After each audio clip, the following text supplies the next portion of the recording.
And I mean, that's not just the farts of the fart.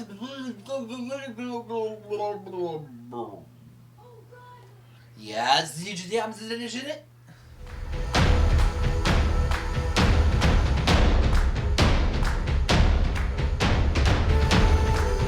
Hello there, heroes. I'm the Orange Ranger, and welcome to another Power Rangers Dino SuperCharge episode review. I will admit as we start that I found it hard to strike a tone for this video. I've seen the posts from the fans and the actors alike talking about the mixed emotions that come with another Power Rangers series finale. Except that it's not. The season has one more episode left to air after this one, the Christmas special. So I find it kind of hard to pour out my feelings about this season being over when it's not over yet. Now, I do realize that the Christmas special isn't exactly going to push the plot forward, but I just can't start to talk about this season being over before it's over. So, while I will review this episode in the context of wrapping up the core story, I'm not going to be providing any season wrap-up thoughts just yet. Also, I am still holding out hope for the slight possibility of that navy-colored spoiler, so I'm not going to have any thoughts on that just yet either. With that being said, let's dive into the 20th episode of Dino SuperCharge, the core story finale, End of Extinction. This episode starts with a brand new intro sequence, the exact thing that I said should have been done for last week. Why not do this when Sledge came back and just use it from there? I mean, you could say that it makes the final episode a little more special, but not all that much. Also, this seemed to have a different voice actor than the one that's done all of the other ones. Weird. We then rewind just a little bit, replaying a condensed version of the last scene from last week's episode. The Rangers find the dark energem and then learn the lab is under attack. As they run over there, we see Sledge launch his backup plan, though throughout this episode he's going to refer to it like it was what he always meant to do. Those Greenzilla eggs can also act as anchors, burrowing tentacles down into the ground. The Rangers reach the museum and start fighting through some Viveks. In the lab, Fury beats Keeper around a little bit looking for the dark energem, which Keeper doesn't even actually have, when the Rangers get in and chase him off. They then get a transmission from Sledge to the Rangers and the entire Earth. He's going to use those Greenzilla egg anchors to tow the planet into deep space, having sold it to a scrapyard. By the way, I couldn't really find any confirmation on this, but it kind of sounded like Sledge said that the scrapyard he sold Earth to was on Common 5. Now, it may have been Comet 5, but to me, it sounded like Common. One last little Toku reference? Knowing that they have only about an hour away from the sun before the planet freezes over, the Rangers start to go after Sledge, but Keeper stops them. The true key, he says, is destroying the dark energem. If they can do that, they'll unlock the full potential of their energems. But they wonder how this is possible when the Titano Cannon, literally the combined power of all 10 of their energems, didn't even scratch it. Riley has an idea. He asks Keeper if the dark energem is pure darkness. Keeper says yes it is, calling it the very essence of evil. So Riley wonders if they could destroy it with light. Keeper says it's possible, but they would need a whole bunch of light. This gives Chase an idea, using teamwork in its highest form. Riley, Ivan, Chase, Coda, and Shelby take the Terrazord, and interestingly enough, for a finale episode, it's Ivan that gets the focus episode sword, and sends a broadcast to everyone on Earth asking for their help. This gives us a chance to see one last little cameo from all the guest actors that have had a fairly significant role.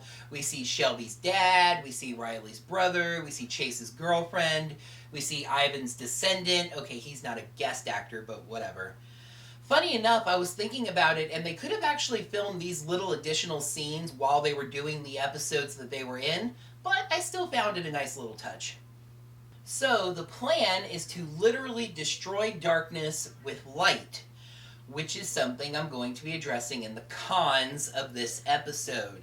At the exact same moment, everyone on Earth, or at least a whole bunch of people, hold mirrors up to the sky. The reflected light is directed up to a satellite holding the dark energem. The light weakens the energem and the Rangers blast it, finally destroying it. Ah, but the best laid plans of Rangers and Zords.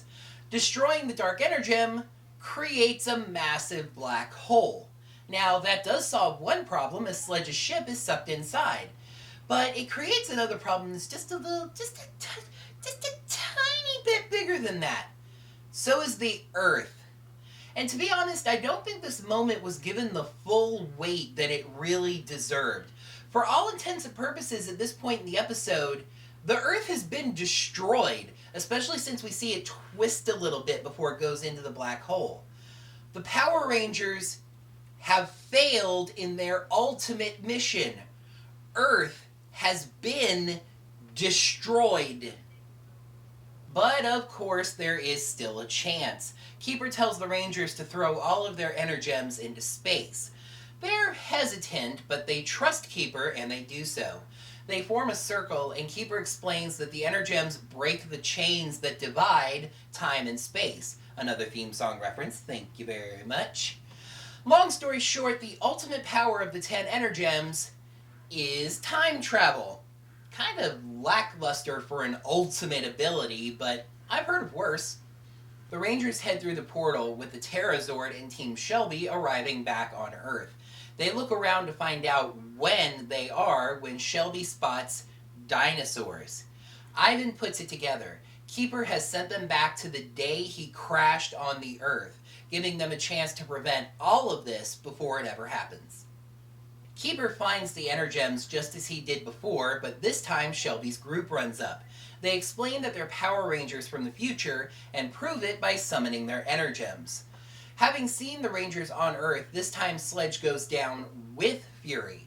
The Rangers use their energems to morph and fight them. Just like before, Fury finds the energem case, but this time Sledge is on Earth too, so Fury just takes it over to him. But it is still a bomb, just like Keeper set it up originally. Sledge dives away, but Fury is left holding the bomb and is destroyed by the blast.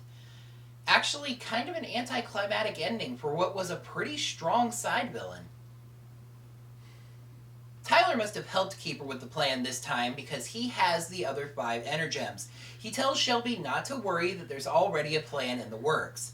The Rangers keep fighting Sledge with Tyler going SuperCharge, but in true main villain fashion, Sledge is kind of just walking through them.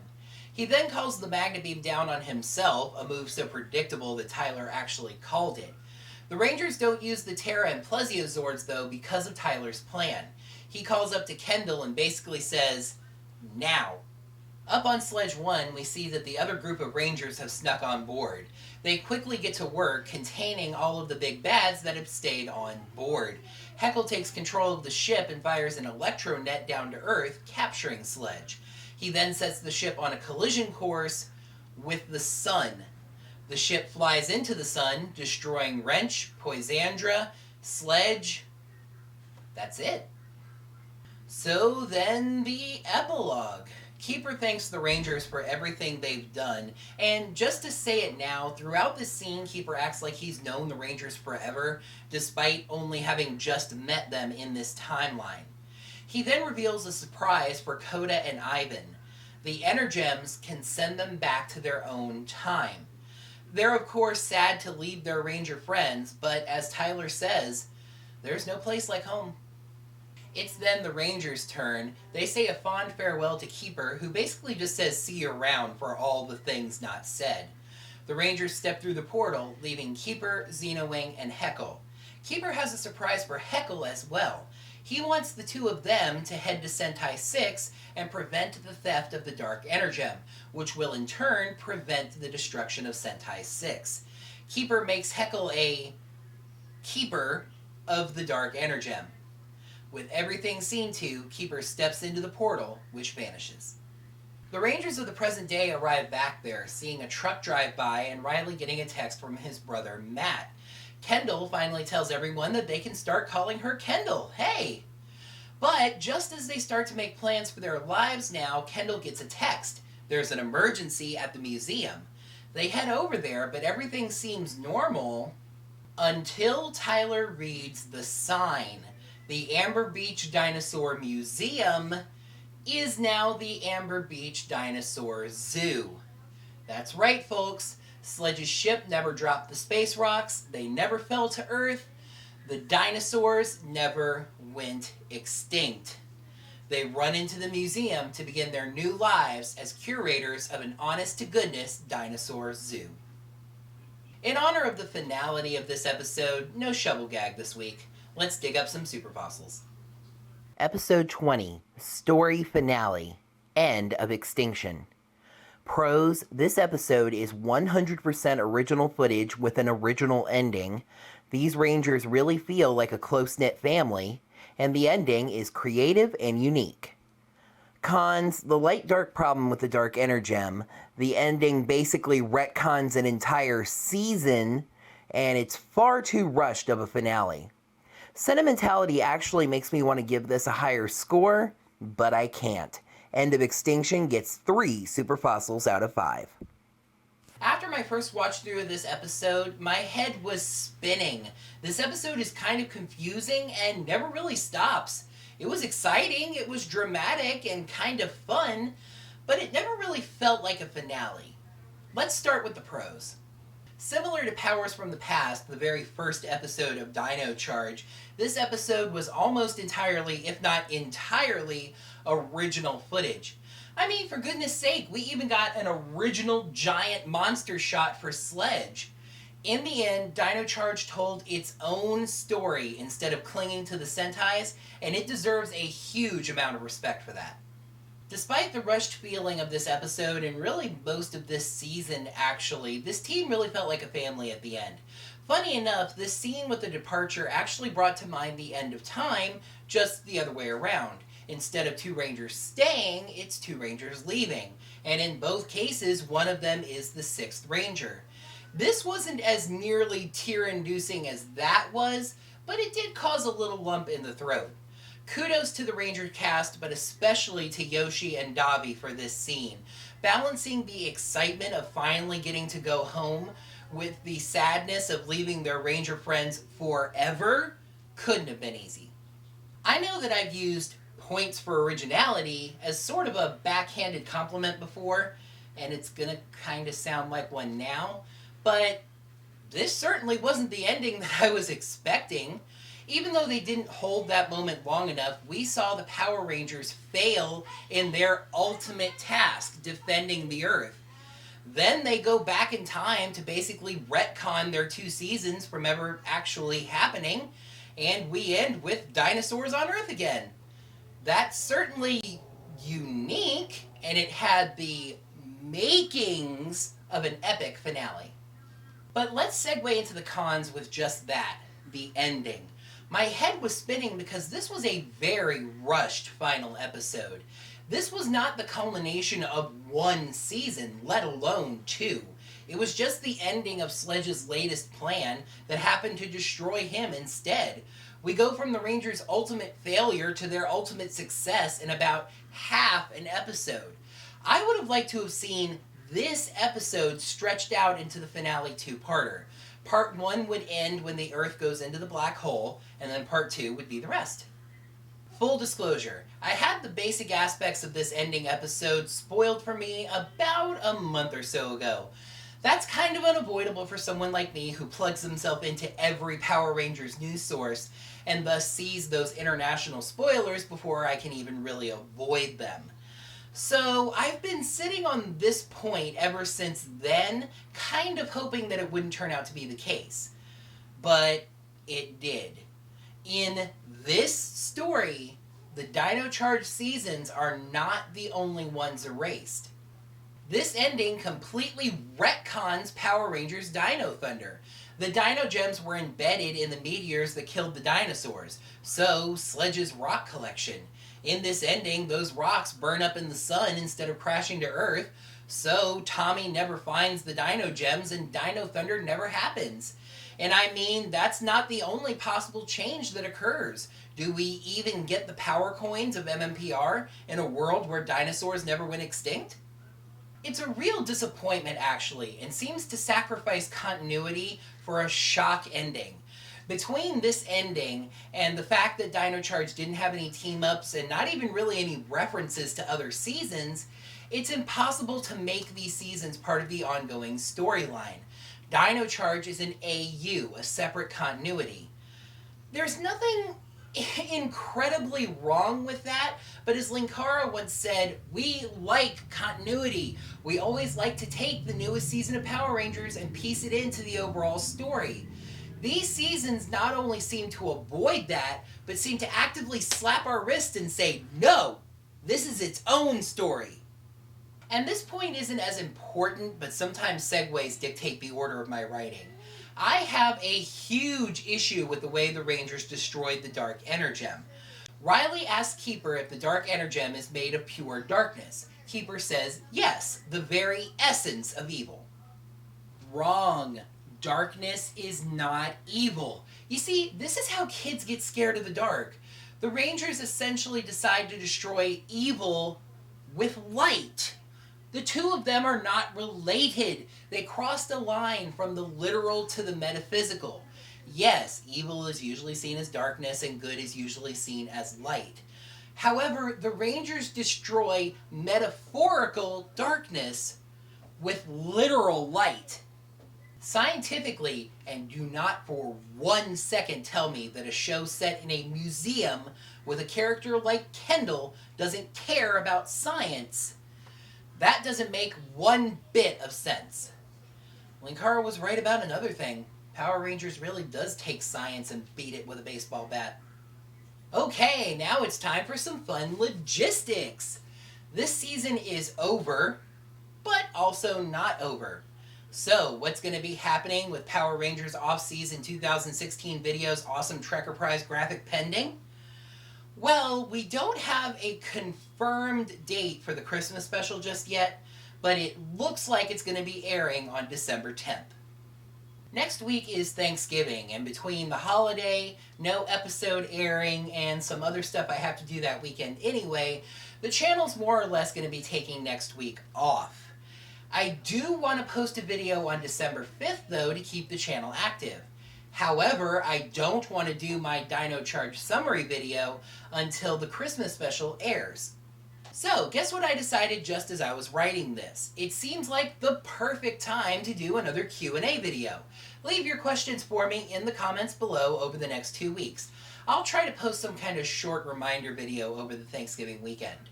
I'll answer those questions in an Orange Ranger video special on December 5th.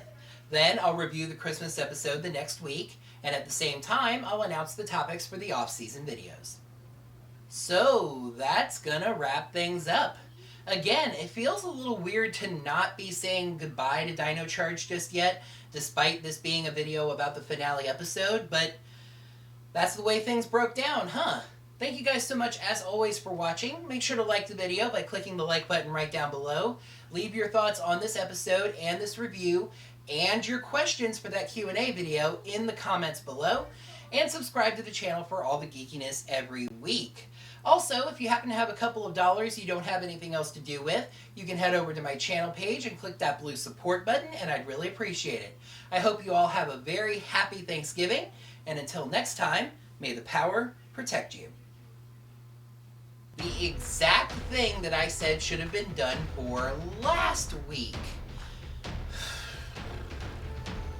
You know you're not going to have a perfect red shot just like that. By the way, I couldn't really find any confirmation on this, but it can't... The Earth has been destroyed, especially since we see it twist a little bit before it goes into the dark, into the farts. The Rangers don't use the Terra or Plesiosaur, but just as they start making their plans for their lives now, the Rangers of the present day arrive back there. The Rangers of the present day arrive back there, seeing a truck drive by and Riley getting a text from his brother Matt. But, shoot. There's always one take where it goes off the rails. In honor of the finality of this episode, no shovel gag. Listen, really? After my first watch through of this episode, my head was spinning. Despite all the rushed feelings, this team really felt like a family at the end. And in both, one of them is the 6th Ranger. Despite the rushed feeling of this episode and really a lot of this season, this team really felt like a family at the end. Despite the rushed feeling of this episode and really most of this season, this team really felt like a family at the end. Despite the rushed feeling of this... Full disclosure, I had the basic aspects of this episode kind of spoiled for, not kind of, just wrong. Darkness is not evil. You see, this is how kids get scared of the dark. I'll answer those questions in a special Orange Ranger videos Q&A on the